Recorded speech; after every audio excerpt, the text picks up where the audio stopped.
If you want to find out why I quit my engineering PhD after doing a master's in engineering and studying that for 6 years, and why I'm standing in front of my closet, then keep on watching because in today's video, I'm going to share with you a story about quitting. To fully understand how I got into the PhD program, let's backtrack a couple of years to when I was picking my degree.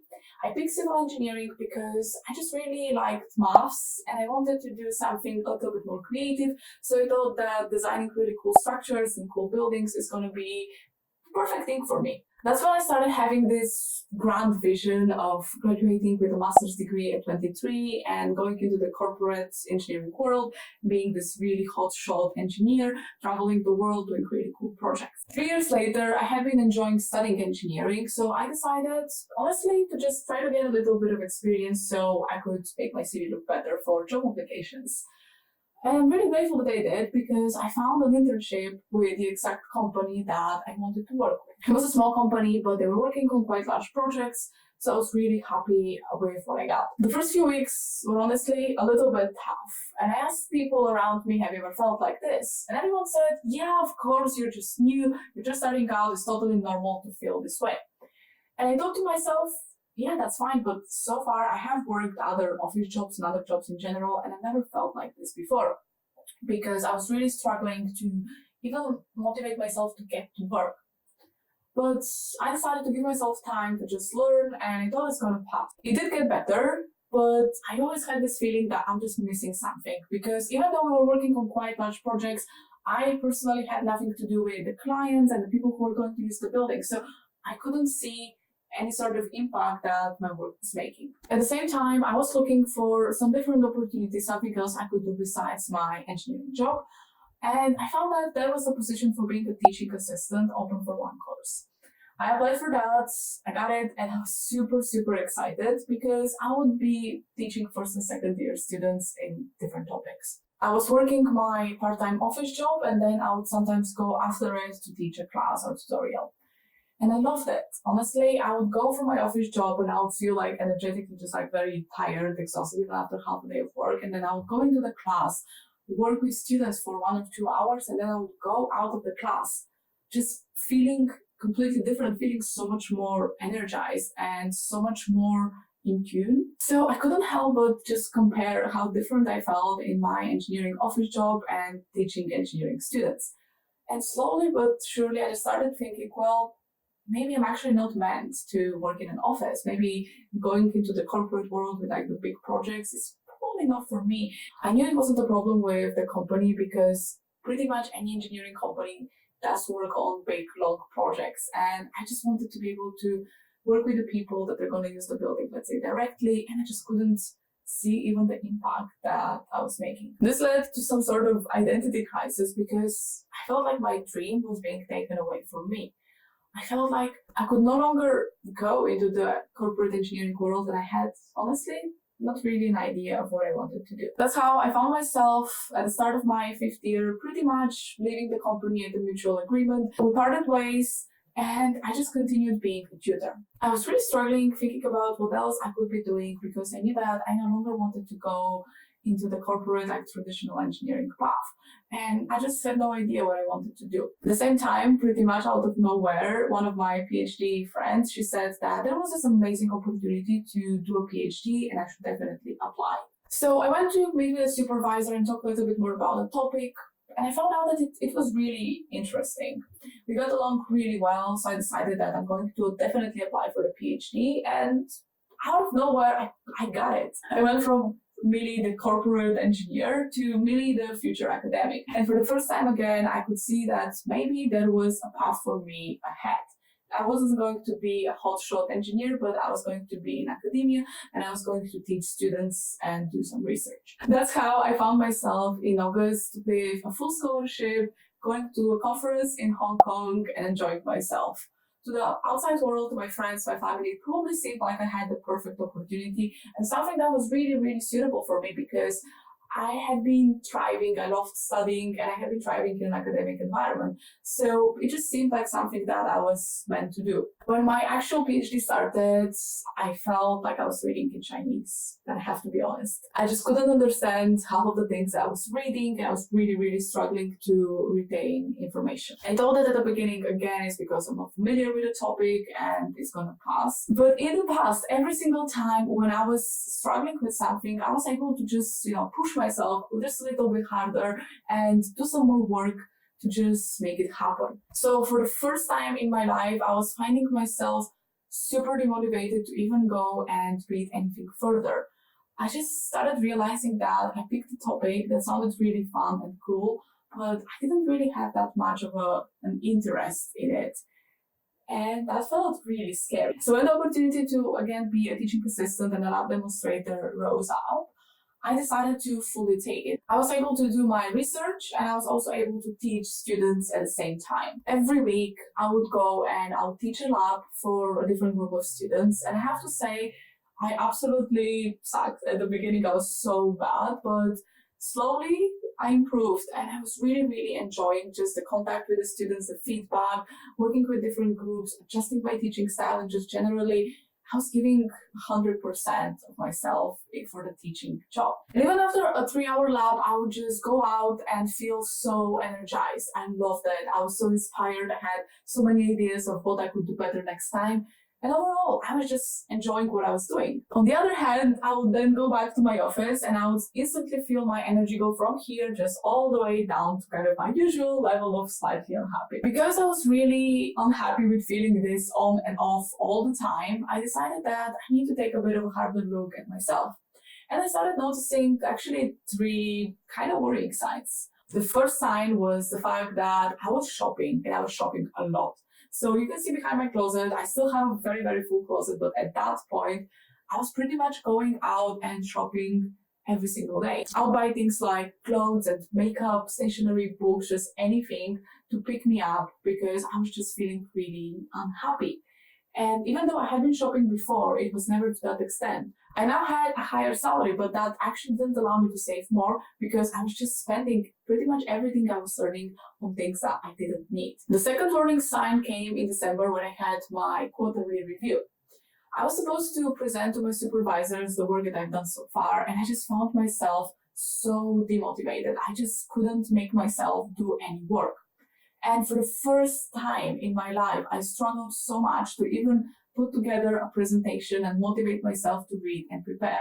And what was worse, I just felt guilty. I felt like I was really lazy and unproductive. I had all those blaming feelings. Why I can't even do this? Why I can't make myself just go and do it like I had been doing in the past? Because I had absolutely no desire to improve. I just couldn't really recognize myself because I'd never been like this.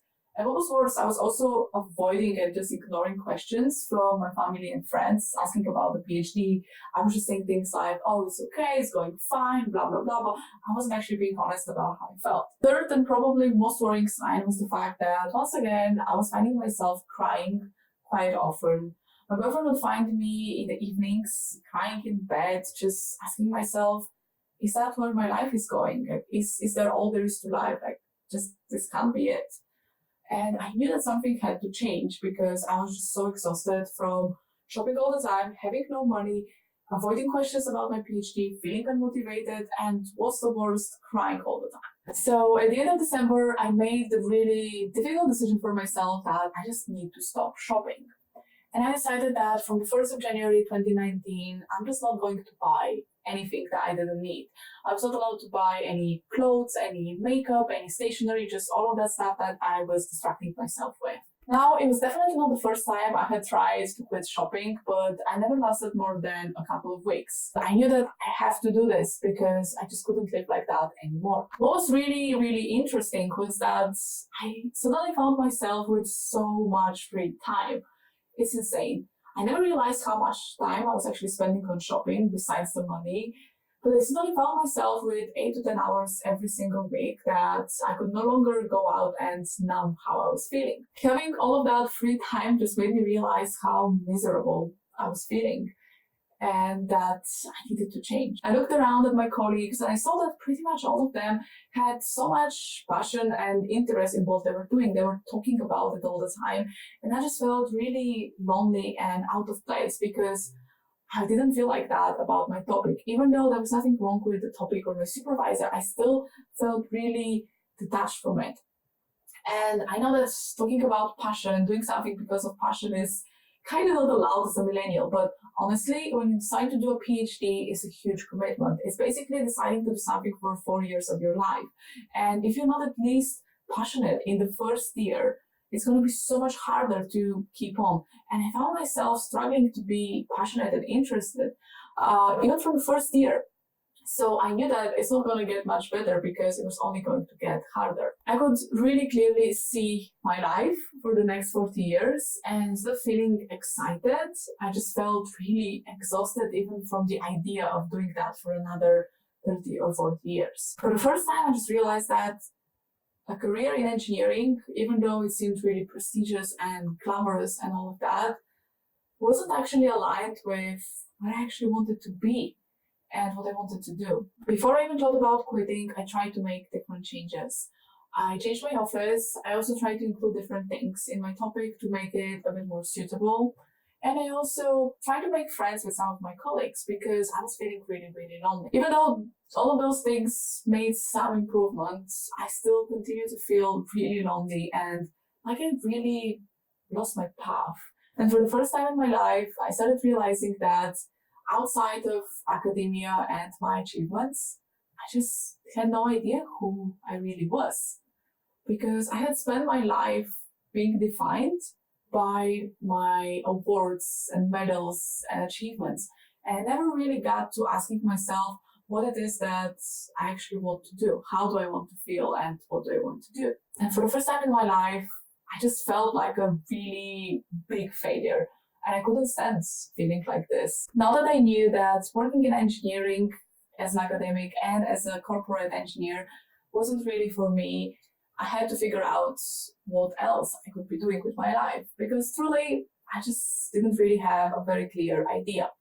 I had some things that I had been doing, such as having my own blog, so I had been in the kind of social media, digital marketing world for some time, but I had never really made any money from that, so I had no idea how I could turn this into a career. And I don't know if it was fate or the YouTube algorithm or what it was, but I got recommended a video by Vanessa Lau, which was about why she quit her corporate job. I opened this video and honestly, it felt like she was describing my experience through her own words. At that point, I realized that I needed to speak to her because I wanted her help in starting my own business. Fast forward a month later, and I had spoken to her, and I had made a really, really scary decision to invest in myself. I knew that if I actually wanted to change my life, I need to make some pretty big changes. And the first was hiring someone to help me out and figure what I actually wanted to do with my life. So even though it was really, really scary parting with pretty much all of my savings to work with a coach, I just decided it was really worth it. And within a few weeks, I had noticed so much change. I was able to figure out what my skills and strengths were and actually how I could use them to help other people. I was even able to find a few unpaid clients that I could start working with to make sure that I'm improving my skills and I can create a program that will actually help people. So in one word, I just started coaching on the weekends. For the first time, I just felt like hope is not lost. Honestly, there was again something that ignited me inside and something that I could be doing. After a coaching session, I just felt so energized and so full of ideas of how I could further help my clients. I didn't even know if I could be a proper coach or if I have a future in that, but I just felt that for the first time, I'm actually on the right path with all of it. At that time, I felt like I was living a double life because I was coaching on the weekends and I felt like this really, really happy and excited. But then I would go back to my PhD and just feel the energy drop and just be really unmotivated to pretty much do any work. With that in mind, I started thinking about quitting. And at first, even the thought about quitting my PhD felt like I'm betraying everyone. I felt really uncomfortable because I just felt that I'm going to disappoint my supervisor the most, but pretty much everyone that knew me. I was really afraid of like what people were gonna say and think, and I just felt so guilty leaving an opportunity that so many people wanted. I just couldn't help but feel like I'm really ungrateful for what I was having. And that wasn't the truth. I was really grateful for being given this opportunity, but it just didn't mean that it was the right thing for me. This leads us to April this year. The PhD started getting a lot more serious, and I was preparing actually for my annual review. I would start seeing my supervisor and other academics just getting ready. I see how much time and resources they were spending organizing meetings and all of that. And I just couldn't help but feel so guilty knowing that I was going to quit. So even though I had initially decided that I'm going to quit in July, I knew that I couldn't keep hiding this anymore and I need to talk to my supervisor. Before I did that, I went actually into the HR, which is kind of the career service department, and I spoke with a consultant. He helped me really figure out exactly what was the reason of why I was feeling so unhappy and how to actually even talk to my supervisor. Because as far as my supervisor was concerned, I was just doing really fine. So I knew that this is going to come as a shock to him, and I just really wanted to make sure that I explain why I really wanted to quit my PhD. With the notebook in my hand, I just went and decided that I'm not going to cry in this conversation. I'm going to be like really mature and just explain very reasonable what was the reason why I wanted to quit my PhD. It was probably the most difficult and most awkward conversation in my life because I started crying 2 minutes into the conversation. I was bawling by myself and I just feel so bad for my poor supervisor because he reacted perfectly, but I was just feeling such a relief to even talk about that because for the last couple of months I had been carrying this secret and this burden inside me that I was on the wrong path. And for the first time, even though I had not really a very clear idea of how I'm going to do my business, I just knew that I'm making the right decision. So that was probably the hardest decision that I had ever made in my entire life. Choosing to quit something that was the perfect opportunity and so suitable for me seemed like I was throwing away the last 5 or 6 years of my life. Because I decided that it's not just the PhD or the engineering job, it was engineering in general that wasn't for me. And I had to use my skills and strengths and interests into a completely different field. Even though there was quite a lot of judgment from other people, from my parents, and just a lot of people didn't really understand why I wanted to quit, I'm so happy and so proud of myself that I even did it. Because for the first time in my life, I felt like I was in control and I was actually making a decision to take charge of my life and figure out exactly what I wanted to do. So if you've ever felt like quitting, but you've been afraid that it's not okay to start over and it's too late for you, I just really wanted to share that it's totally fine if you feel like this, and it's completely okay if you want to start over. I used to think that the biggest risk was quitting my job and disappointing people, but what I realized was that the real risk was staying in a place and working for 40 years in a career that wasn't mine and wasn't meant for me. Just please remember, no matter what other people tell you, you don't need to settle, and you're just one decision away from changing your life. If this video was helpful, please share it with a friend of yours who may need to hear that, and stay tuned for the next video because I'm going to share with you all the different questions and exercises that I did before quitting to make sure that I'm prepared for this, because even though quitting is always an option, you still have to make sure that you're quitting for the right reasons. So give this video a thumbs up and leave me a comment below sharing if you've had any experience quitting or wanting to quit your job. I'll see you in the next one. Bye!